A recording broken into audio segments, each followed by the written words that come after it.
સુરતના સલાબતપુરામાં આધેડની મોતમાં હત્યાની કલમનો ઉમેરો 4 આરોપીની કરાઈ સલાબતપુરા પોલીસ દ્વારા ધરપકડ સલાબતપુરા મૃગવાન ટેકરામાં કબ્રસ્તાન બહાર પાડોશીઓ વચ્ચે ધીંગાણું મચ્યું હતું। બંને પક્ષોએ એકબીજા વિરુદ્ધ મારામારીની ફરિયાદ નોંધાવ્યાના બીજા દિવસે વધુ વ્યક્તિ પણ ઘવાઈ હોવાનું અને તેનું સારવાર દરમિયાન મોત પણ નીપજ્યું હોય પોલીસે હત્યાની કલમનો ઉમેરો કરી 4ની ધરપકડ કરી હતી।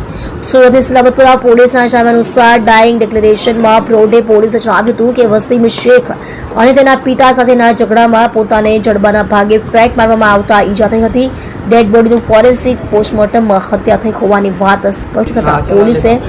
કોર્ટની મંજૂરી મેળવી હતી। હત્યાની કલમનો ઉમેરો કરી હુમલામાં સામેલ પિતા પુત્ર ઉપરાંત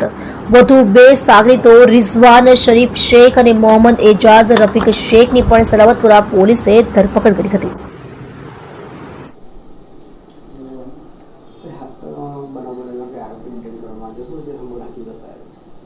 તારીખ 6 સપ્ટેમ્બર શુક્રવારના બપોરે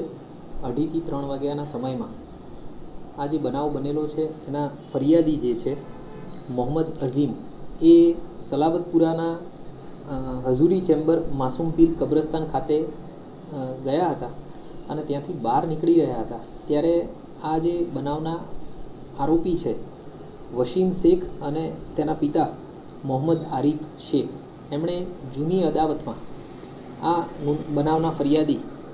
નઝીમ ઉપર હુમલો કરેલો હતો। અઝીમ ઉપર હુમલો કરી અને એને ઈજા પહોંચાડી હતી જેના કારણે થઈ અને અઝીમને તાત્કાલિક હોસ્પિટલ લઈ જવા પડ્યા।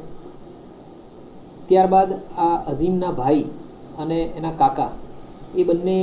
એ સ્થળે આવી અને આ જે આરોપીઓ છે એમની સાથે વાત કરી રહ્યા હતા કે કેમ આ રીતે મારામારી કરો છો અને એ બાબતની એમને સમજ કરી રહ્યા હતા આવું કંઈ ન કરવા માટે। એ દરમિયાન આ લોકોએ તેમની ઉપર પણ હુમલો કરી દીધેલો અને જે આ બનાવમાં ભોગ બનનાર છે અઝીમના કાકા મોહમ્મદ હનીફ ગુલામ રસૂલ આંસોટી એમની ઉપર એમના ફેસ ઉપર મુક્કા માર્યા અને એમને ગંભીર ઈજાઓ પહોંચાડી હતી જેના કારણે તેમને હોસ્પિટલાઇઝ કરવામાં આવ્યા હતા અને આ હોસ્પિટલાઇઝ કરવામાં આવ્યા એ દરમિયાન તેમનું અવસાન થયું। જેથી આ જે બનાવ છે એમાં ભારતીય ન્યાય સંહિતાની કલમ 103(1), 189(2), 191(2), 190 અને 191(3)નો ઉમેરો કરવામાં આવેલો છે અને આ જે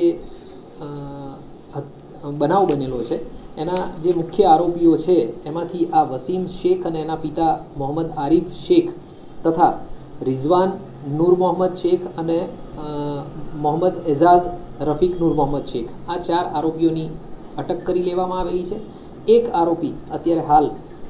પકડવાના બાકી છે એની અત્યારે હાલ પોલીસ તપાસ કરી રહી છે। આ જે બંને પક્ષો છે એ એક જ મહોલ્લામાં ખૂબ નજીક જ રહે છે અને 2-2.5 વર્ષ પહેલાં પણ એમની વચ્ચે કોઈ બાબતે ઝઘડો થયેલો હતો એ હકીકત ધ્યાન પર આવેલી છે અને વધારે તપાસ અમારી ચાલુમાં છે।